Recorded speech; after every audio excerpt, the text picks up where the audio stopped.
Welcome to Real World, Real Talk with Dr. D.Z. Cofield. This show represents captivating conversations and insightful information to encourage and inspire you with all you need to become the best you can possibly be.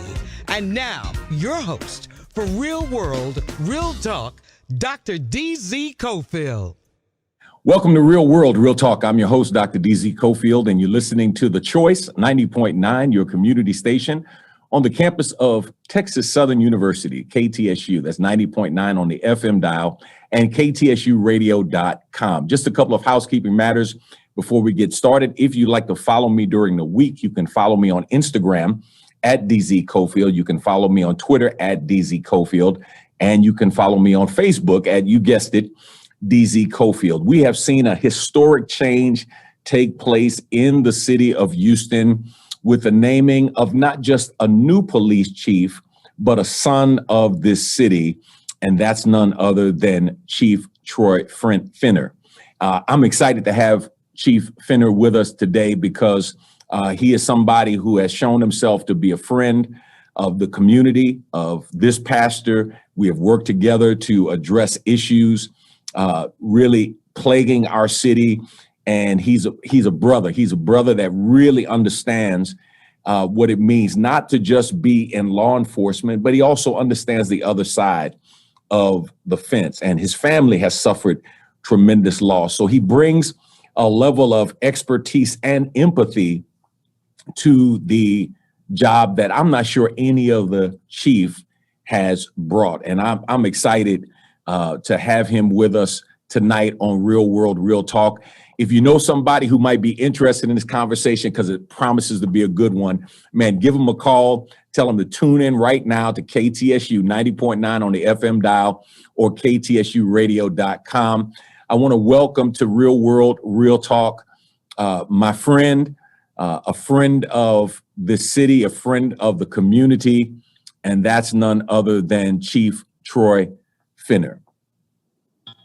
There he is. Chief Finner, what's going on, sir? What's going on, Pastor? Man, listen, first of all, let me say congratulations to you. You're not the first African-American chief in the history of the city of Houston, or chief of color, but I think you are definitely the first chief to graduate from an HISD high school. I think that's safe to say. I think so. So before we talk about policing, because there's so many things that have been said, so many things going on in our community, I want our audience to get to know who you are. There are a lot of people who know you because you're a son of this city. You grew up in this city. You live in this city, and you have brought a level of policing to the force that, quite honestly, I think needs to be emulated, imitated, and replicated across the force. But help our people know who you are. Who is Chief Troy Finner? Hey, Pastor, thank you. And before I start, let me say thank you for who you are and your leadership in our city. I've known you since 1994, 1995, and thank goodness that you came to our city. You bring a strong voice and a great love for young brothers and sisters in the neighborhood. So I really thank you for that. And thank you for when something's going on, I can always pick up the phone and have your support. But I am chief of police, but for a short time. I'm Troy Finner for life. So I'm so glad that you brought it in like that. Who am I? I'm a boy that was born in 5th Ward, raised in Hiram Clark, and proud of it. Went to Madison High School, graduated from Madison and went on to college, graduated from Sam Houston State University, got back to Houston and got right on the police department. Now, I was not one who was, going around playing with police toys and all that stuff, thinking I would be a cop when I was young. Let's be honest. I didn't have anybody in my family that was a police officer. I didn't really know a whole lot of police officers. I didn't have a whole lot of conflict. I was a decent student and a pretty decent athlete at one time. So that probably kept me out of trouble. But the roots, and the understanding that I have from the neighborhood, I'm proud of that. And that doesn't just extend to the African American community. It extends to all communities in Houston. And those relationships that I form, I respect them, and I think people respect me. And that's what I want to use to bring things together and get this crime down in the city of Houston. But my mother and father, pastor, they wasn't rich, and they still ain't rich right now today. And I say ain't, okay? They're not. So understand, I have a different perspective. I'm not the traditional chief. You know, a lot of chiefs hadn't been sitting on that front row at a funeral, you know, suffering from the death of loved ones and family members to violence, gun violence. I sat on that front row with my family, you know, twice with my oldest brother's son, my oldest sister's son. So, I mean, I got a different perspective, and I won't apologize for that, but I want to use that to build relationships and build trust and understand where people are in all walks of life. When they're really hurting, we need to be there as a police department, you know, to lift them up and make sure that we do everything we can to bring those violent criminals to justice. Chief Acevedo, under whom you served as an executive, made a declaration on his way out of town that if not careful, we will see 500 murders in the city of Houston, record numbers. Knowing you like I know you, I know even though you weren't named chief at the time, you took that kind of as a personal challenge that we need to do a better job. Absolutely. Absolutely. And I want to say this, I don't think it was a slight from Acevedo to myself. He was really frustrated on a number of things, but I took it as a challenge, and I'll take it as a challenge any day. I'm going to do everything in my damn power and my collective power with these officers to make sure that it doesn't get to that number. But again, I am the chief, but it's going to take our entire city, everybody, to get into this fight to reduce violent crime. So you know a little bit about my history. You know, my dad was a cop in New York, and man, I was so proud of him growing up as the son of a police officer. He worked transit, he worked beat, and he worked undercover narcotics in New York in the, you know, heyday of the heroin and Yes. you know, cocaine epidemic that was going on. And it was several things that he taught me. One of the things, so me growing up in the house of a police officer, I did have the guns and the handcuffs, and I wanted to be a cop, and he didn't want me to be. And he started talking about the culture of policing. And when he was an officer, you couldn't even rise above a sergeant if you weren't Irish. I mean, it was a cap there for African Americans. It just wasn't going to happen. As I look at the Houston Police Department and I hear what you're saying, how do you impact and bring change in the department that is perceived the way it is? Now, I'm grateful that we have not had a large number of tragedies here, but there have been some controversial things that have happened. Absolutely. And one of the things my father said was, you know, he walked a tightrope because he was on the job in the midst of the Black Power movement. And he was like, man, I understand how the brothers are feeling. I see what happens when, you know, I go out on calls, but I also have to watch my back, you know, because he said to me, he was more concerned about being killed by one of his fellow officers than he was by the bad guys. I mean, he just, you know, he talked really frankly with me. We're in the midst of a lot of stuff going on. We've got bail reform, and I know you don't believe that people should just stay in jail because they're poor, but you also don't want people being released who are repeat offenders. I just found out the other day that part of the problem with the bail system now are bail bondsmen who have not been making the money that they've made in the past. So in some instances, the bail bondsmen, instead of 10% of a bail, they're letting people out on 1% of the bail. I mean, so they're literally, you know, just negotiating the safety of the community What is your take on what it's going to take for us to really come together as a community to create a safer community, which all of us want? Yeah, well, from my standpoint and the police officer standpoint, first of all, we have to give some respect and attention to what communities of color have experienced at the hands of police officers from the very beginning of time. A terrible, dirty history of a lot of things that's been going on. You know, so we really have to look at that, acknowledge it, and try to move our agency forward with our community. Pastor, you know what? Your perception is your reality. My perception is my reality, okay? So let's look at the police department and the community, especially young brothers in the neighborhood. I can't come in and tell them how they feeling and why they feeling because I hadn't walked in their shoes. Definitely an officers from another community, from another city, they hadn't.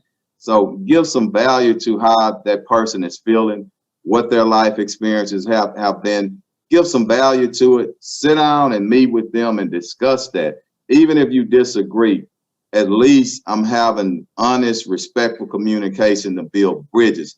That's first, okay? Now, you spoke of on how things were and, you know, even with your father. I hadn't experienced that in my career with systemic racism and this blue silence code. Hey, check my history in this department.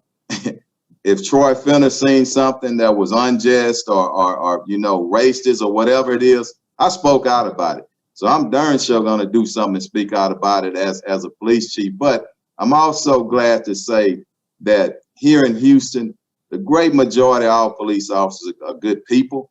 But at the same time, police officers come from the general public, and we live in a society that has racial challenges, and we can't step aside. So if there's racism in the general population, there's going to be some racism within the ranks of the police department. But chiefs like myself around the nation, you got to stand up. And when I can't tell you what you're thinking, Pastor, but I tell you what, when you raise that ugly head, and I don't care what race you are, if you're prejudiced against a group of people for whatever crazy reason, you raise your head up and you act out upon that, we need to get you out of our agency as soon as quickly as we can. And that's how you deal with that, because if you allow things to just go on, you know, if you got cancer in your body, they try to cut it out if they can.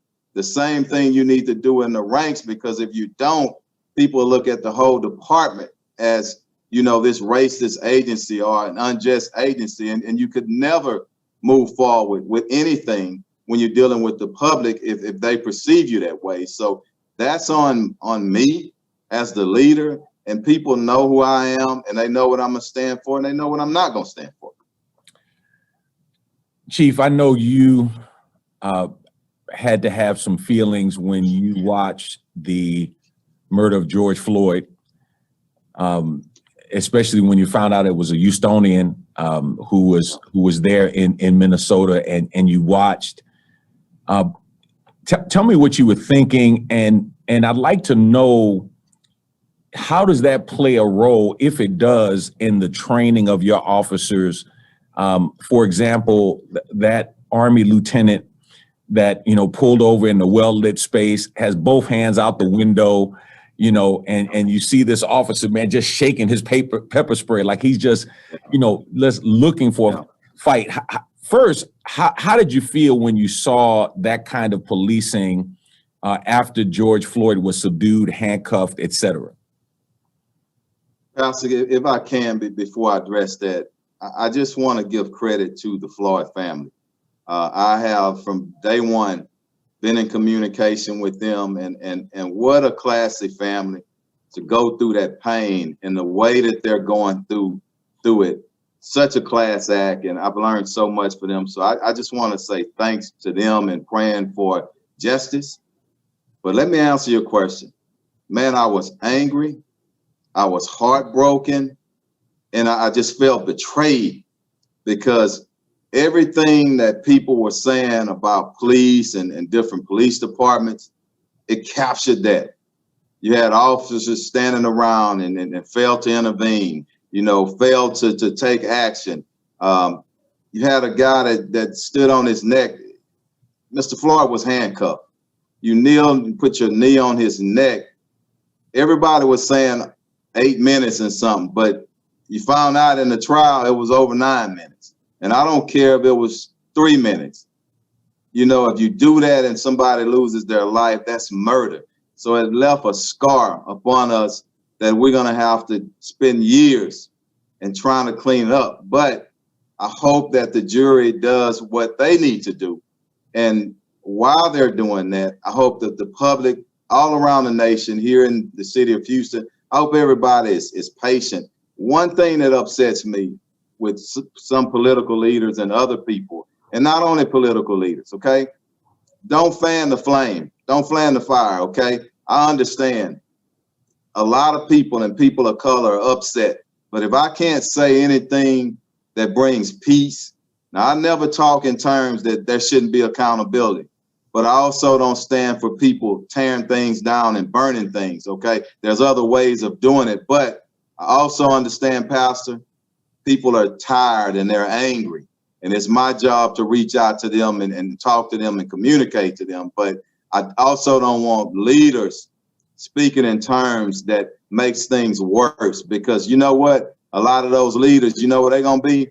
At their homes or in their offices on the 21st or the 40th floor, away from everything. And them young brothers and sisters are going to be out there on the front line with our police officers in major conflict. Yeah.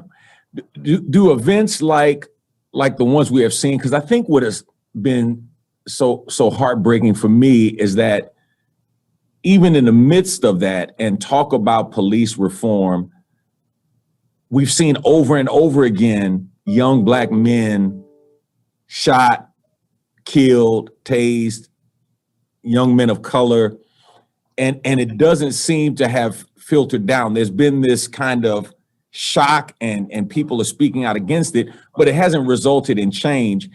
Do you all take these incidences and say, okay, hey, let's look at this, man, because I want to make sure that you all know how to handle this, or is it kind of like it's out there and we're not going to ever do anything that extreme? I'm just curious. No, Pastor, we do. We look at everything critical, things that's happening around the nation, but even here, anytime we have an officer-involved shooting, within hours, within a few days, we bring the executive team together, our training staff, all our people together, and say, hey, what are we learning from here? What does our policy need to change? Even if it was a justified shooting, okay? Because at the end of the day, the sanctity of life should be the most important thing. And we should be doing everything in our power and our training and our tactics to make sure that everybody goes home, not only the police officers. So we look at it critically. But I want to say this too. We got to put things in perspective. I'm not one that's going to sit back and say, you know what, there's not a problem in America, with unarmed African Americans being shot. Okay, I'm not going to say that it's not a problem. There is a problem, and we have to get better with that. But I also want to put it in perspective, Pastor. There are 800,000 police officers in our nation, 18,000 agencies. For the most part, let me just look at Houston. We run 1.5 million calls a year. And the great majority of those calls end with officers doing the right thing, respecting people, taking care of business. But it's just when they have that shooting, an unjustified shooting, that just robs up everything, and it makes it look just terrible for everybody. But again, your concern and a lot of concern for people of color in the neighborhoods, why is it mostly African American when we only this small percentage of the population? Police leaders and police professions, we have to look at that and address that. Me personally, I want to make sure that we're doing everything we can, like I said, to keep everybody safe, the police officers and the citizen. Are we de-escalating? Are we intervening?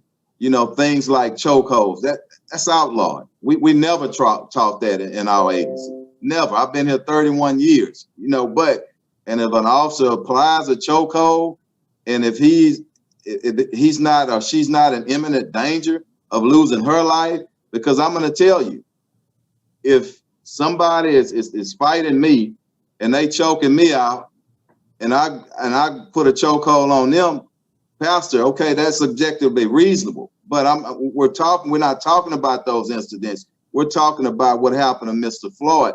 That kind of crap cannot be tolerated in any agency in America or in the world.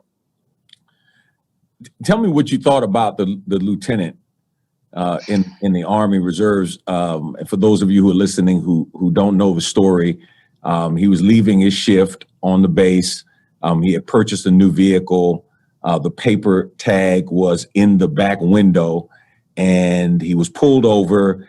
He drove, I think, another mile or two, got off of a dark road, pulled into a well-lit area, gas station, stuck both hands out of the vehicle and asked, what did he do wrong? They did not give their name. They did not tell him what he did wrong. Guns were drawn. One gentleman, you know, and he said, "Hey, man, I don't want to get out. I'm afraid for my life." And, you know, the officer said, "You know, you should be." And it was just this intimidation. And then, you know, he's shaking his pepper spray up, you know, like he's getting ready to spray him, and he's not doing anything except holding his hands out the window. And one of the hard things, Chief, and I know you're a black man, you're Troy Finner. You're not only a police chief, but you're Troy Finner. You know, we have been taught how to interact with police. And when you do everything you're supposed to do and it doesn't matter with some officers, you know, you kind of go, man, what the hey? Like, what else can we do? Right. You know, to look at that, and I don't have all the details. I've seen exactly what you saw, Pastor, but again, no de-escalation there on that scene whatsoever. Totally unprofessional. That is an incident that could have been de-escalated. That what I seen, that a serviceman was not violent. He was not disrespectful. He was not confrontational. That was a simple scene to just de-escalate. But now, what I am pleased with, and what I read, the department fired those officers. So I'm happy about that, and that's what needs to happen. But in moving forward, I don't know what else we could tell a young man or that individual that was involved in that. You know, he did what he was supposed to do. I mean, the things that they were saying to him, if it was me, I would have been afraid to get out the car as well. He put his hands out. He turned his lights on, the dome lights, everything that we've asked people to do. He was just trying to communicate. If they just would have settled him down and say, "Sir, this is why I was stopping you. These are my concerns. If you just please get out, just relax. Nothing's going to happen. I just want to verify who you are. I didn't see a license plate." Talk to a man as a man, you know, and understand if a citizen is upset or scared or nervous about something, it's our job too to try to de-escalate that shit and put them in a place where they're more relaxed. And when we do that, we in turn become more relaxed as well. So it's a win-win for everybody when we are professional and we do everything we can to de-escalate. Chief, I know you stay away from politics, but I've got to ask you about House Bill 1927 that's been spearheaded by State Representative Matt Schaefer. He's a Republican out of Tyler, that would nix the requirement for Texas residents to obtain a license to carry handguns if they're not prohibited by state or federal law from possessing a gun. He calls it the common sense carry law. And, you know, we've all heard the saying that the common sense is not common. And I'm trying to understand what is going to be the solution. And I'm going to talk a little bit more about this later on to our listening audience. But I'm trying to understand, what does he see as a solution of putting more guns on the streets, and particularly in the hands of people who haven't even had to go through a concealed handgun class. Like, they literally can just buy a gun, put it on their hip, put it in their pocket, and just walk around with it. And I'm thinking, man, there's going to be a whole lot of people shot, especially brothers, when a white woman or a white man feels threatened, and they're going to say, I felt threatened. Listen, we would not have known the truth about that brother bird watching in Central Park if it had not been a camera and videotape there when that woman called the police and said she felt threatened and she felt her life was in danger. Tell me how you feel about that, because I just can't believe that officers want more guns on the street. Well, Pastor, you know me, and you know how I feel about that the politics, but it makes absolutely no sense to me whatsoever. So I don't know where the common sense is in it. More guns on the street, unregulated. People don't even have to go through a background check. They don't have to go through training to get a permit, and everybody just satchel up. This is not the Wild West, okay? So it makes no sense, and I hope other lawmakers in the state of Texas stand up and vote that thing down. It makes no sense, and you hit on some points, and let's remove race. It's just dangerous for everybody. It just makes no sense whatsoever, and I think that I know that all major city chiefs around the nation and major cities in Texas are against that. It makes no sense. Yeah, it's reported that 7 Democrats voted for the bill, including State Representative Harold Dutton, and have not had a chance to talk to him regarding his thought behind it or why he would support such a bill. The other thing that was interesting, they tried to add in some caveats, including people who were white supremacists or part of hate groups, that they would not be allowed to buy guns. That was struck down. And so I'm thinking, man, I can just show up with my hood on or my Proud Boys tattoo and just go in there and get my gun, and I'm locked and loaded and ready to go. And to our listening audience, I think one of the things that got me, and you know, my wife laughs when I say this, but it's ASA 9, ASA 10, and ASA 11.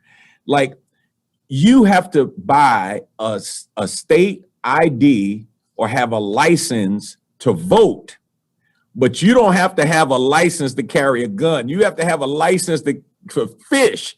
You got to have a license to drive. You got to have a license to get married, but you don't need a license or any documentation to have and carry a gun. I just think, man, it's absolutely insane and absolutely ridiculous.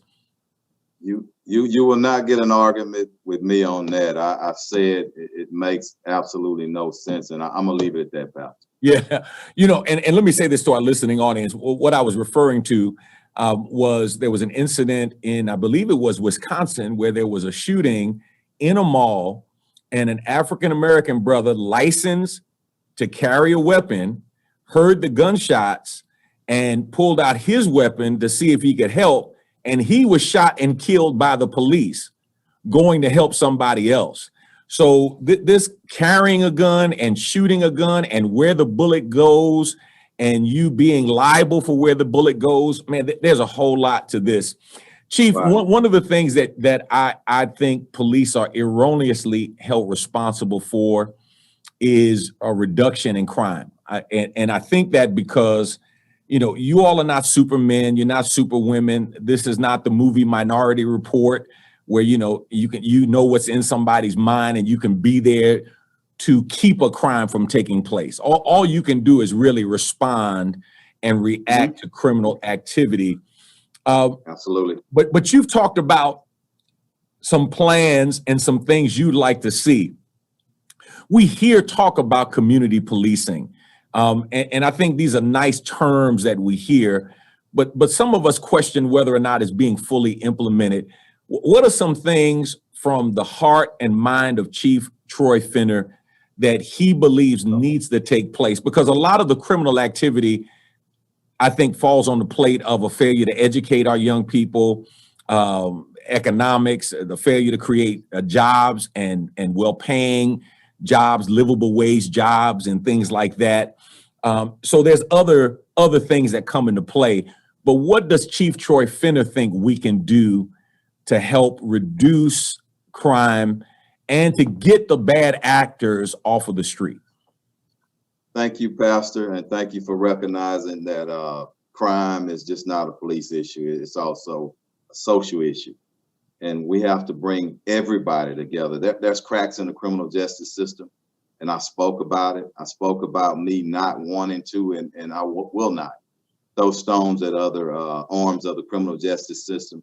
I want to get behind some closed doors, away from a Zoom, where I can look into some eyes and they can look into my eyes, and we can come up with real solutions. But people in the neighborhoods, you're gonna have to stand up.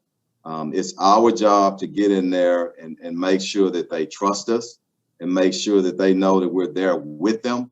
But at the same time, let's look at murders. If you don't have good witnesses and people who are willing to stand up and give some information, it's almost impossible unless you have a murder on camera where you can identify somebody or an officer on views of murder, which happens very rarely. So we have to come in as a community, everybody standing up together and identifying those. And here's what a lot of people don't realize. You say, well, we were over 400 murders last year. A lot of these murders are occurring with the victim and the suspect. They know each other, most of them. Are they in some type of activity? So we got to clean that up. Pastor, I talk in terms of a deadly triangle all the time, especially when I'm talking to young men and women in the neighborhood. If you're at the wrong location at the wrong time with the wrong people, it could be deadly. Remove one of those variables from that triangle, you probably can make it. So you got to be smarter in where you're hanging out, who you're hanging out, and what time of day it is, what location it is. Help us out with that, but it's going to take all of us, and especially the men in the neighborhood. Stand up, and I'm not being negative. I'm just calling people to action because I'm going to go to action. Stand up and take control of your blocks, and we're going to be there with you. But also, from my standpoint, I got to continue to do what I've always done. Get out and get in that community, walk in those apartment complexes, walk on those high crime blocks and talk to people and let them know, you know what? We're not going to stand for this. We're going to bring the community together. If you want to be a part of this community, we're here to help you. I've also had some conversation with some corporations that I asked them, y'all have the money, y'all have the resources, y'all have the jobs. If you can empower me when I go out and talking to these young men that's selling drugs or doing silly things, hey man, there's a better way. If you just go on this track, you can go over here, you can get you a good job with good benefits, get your family out of this situation and get yourself out there. Until we do it collectively, we're going to continue to have problems, but we need the faith, just like you and other pastors. Thank God for standing with me through the years. When something's going on, I don't have to come find you. You're already there, out there, trying to help these young men. So this is the holistic approach that we're going to need to get that crime down. I know the police department has some initiatives, and I don't know if you're prepared to talk about some of those. When I was growing up, we had the Police Athletic League. That was a way for us to positively interact with police officers. And, the challenge with those kinds of programs, I think TAPS is one, you really don't know how effective they are because it's hard to tell how many crimes you prevented or how many people you kept off of a bad path. But there's no question that there are those who participated in those programs who can testify down the road and say, hey, this made a difference. This gave me another direction. This gave me a person to call when I thought about getting in trouble. I had somebody I could call and reach out to. How important is that for you as a police chief?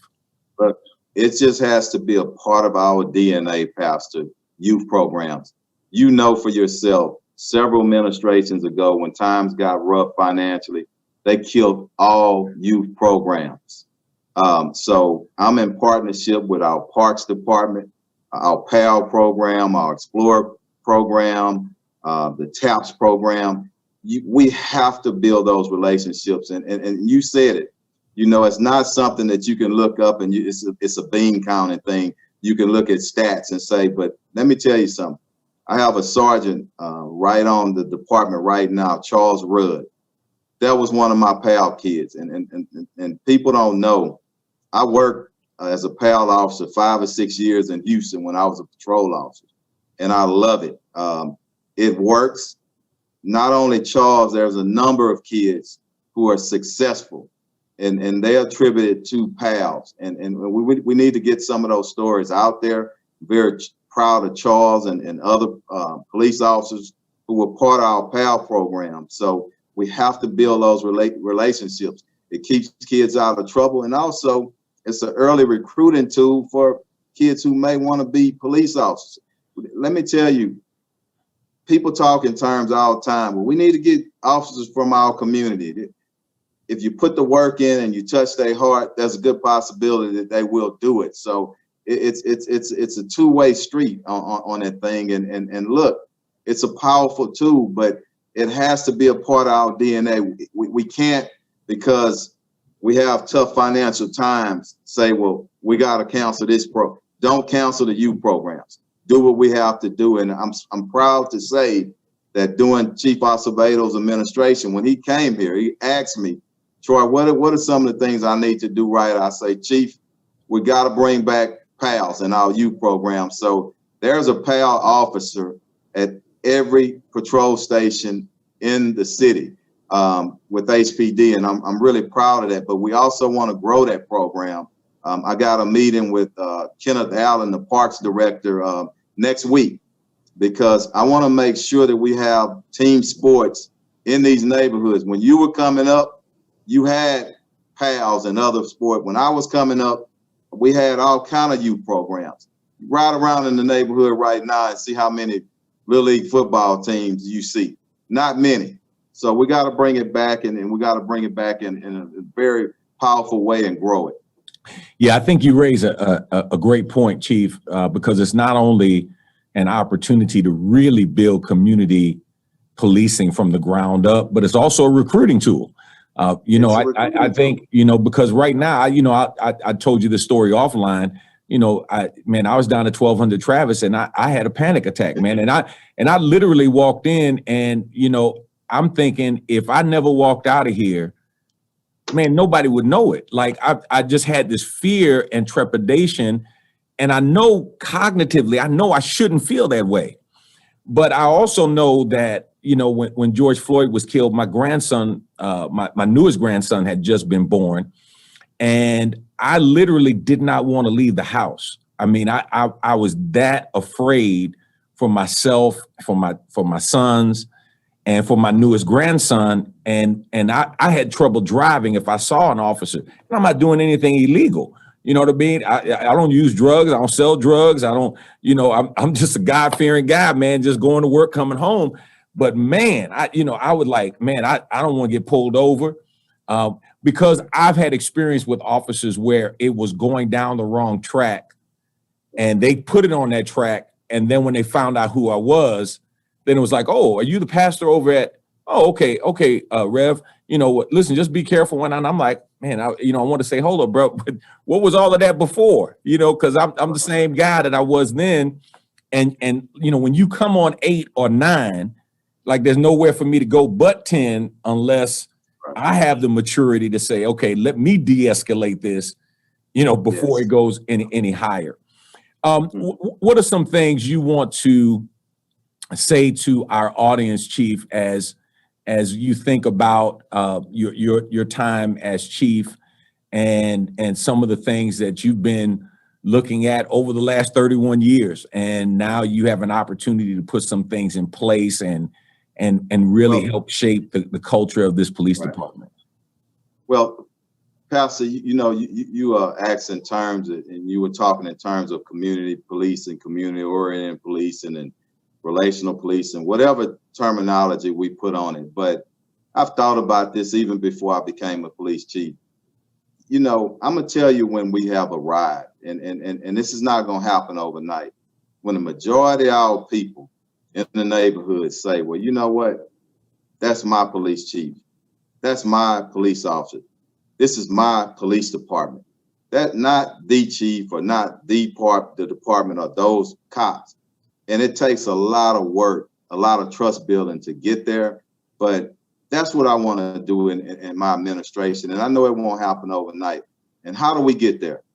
By getting out the car, talking to people, not just driving by. You see somebody broken down, don't pass them up. That's a great opportunity to say, ma'am, sir, look, I want to help you. Can I help you with this flat or whatever problem they're experiencing?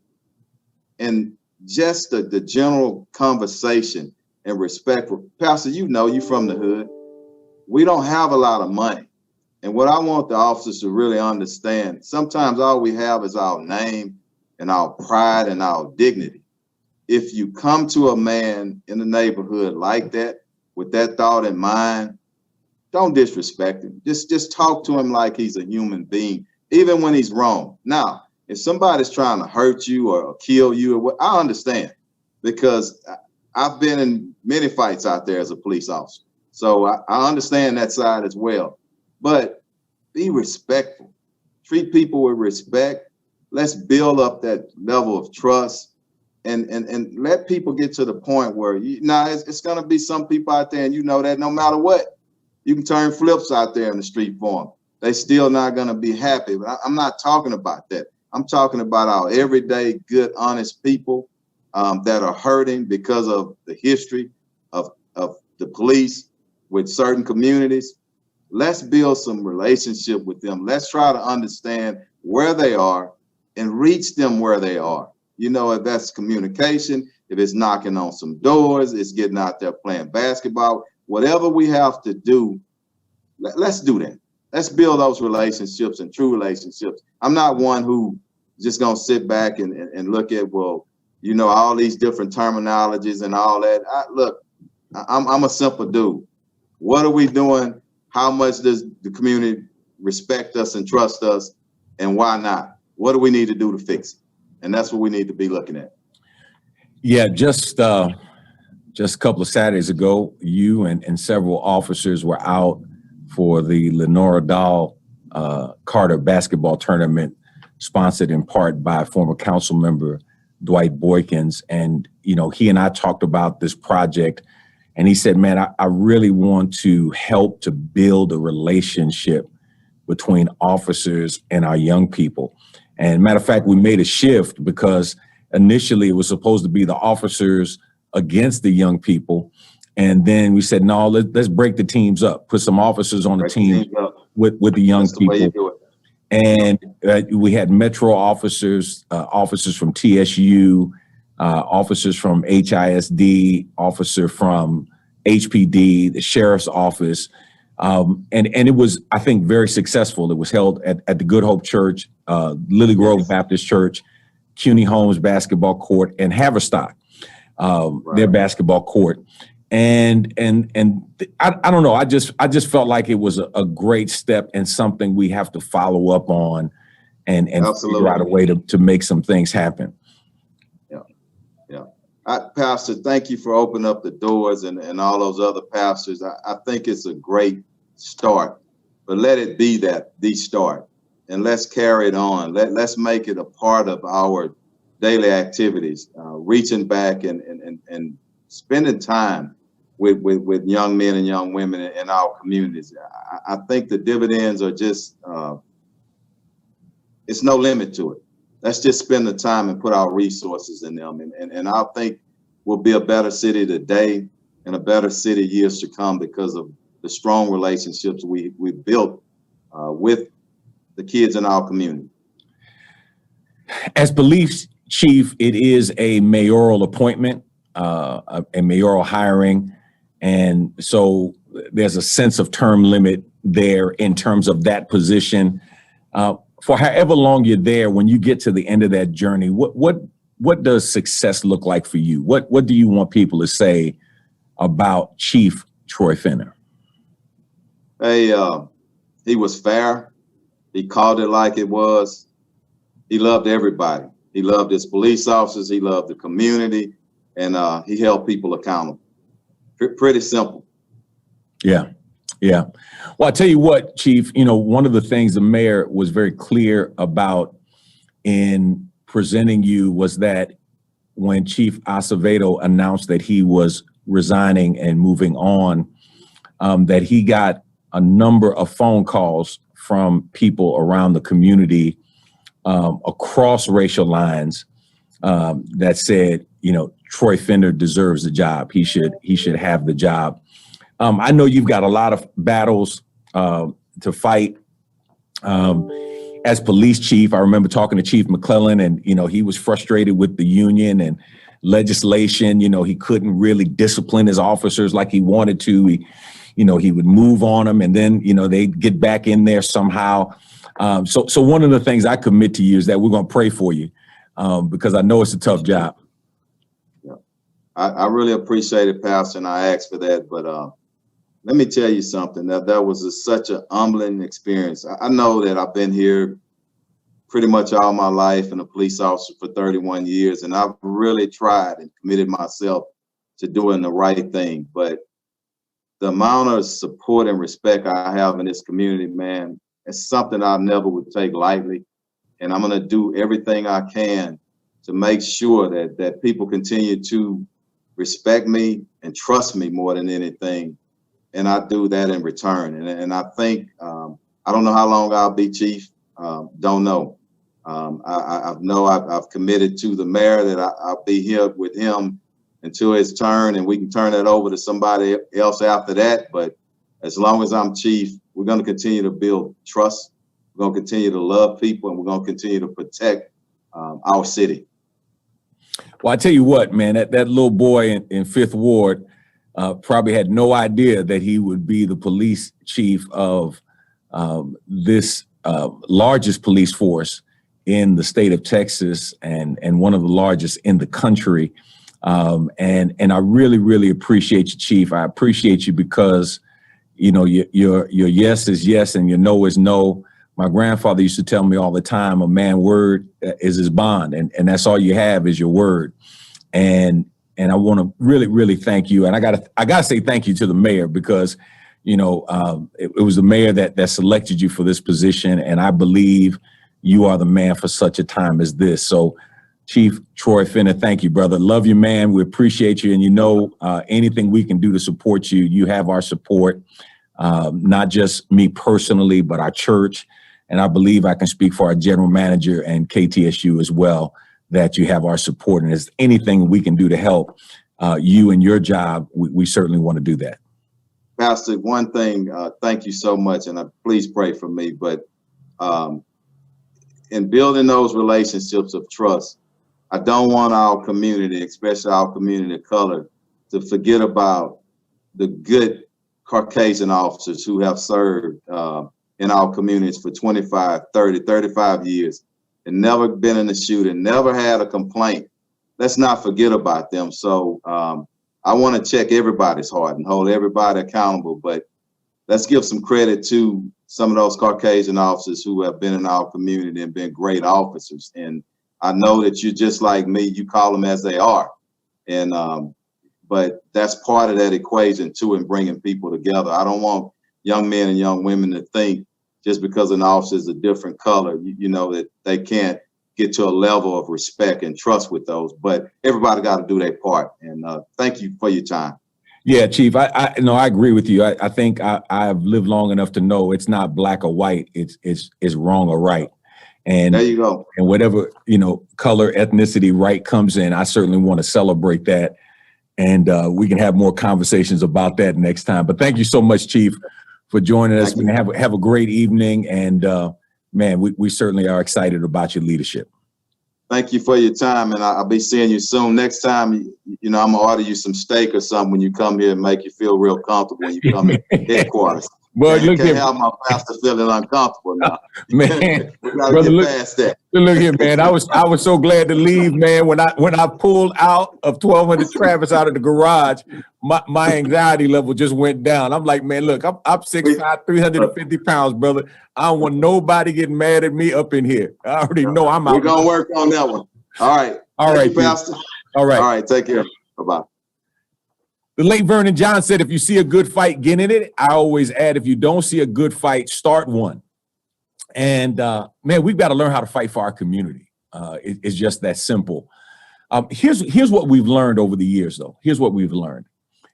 We've learned that there are some people who benefit from confusion and chaos in our community.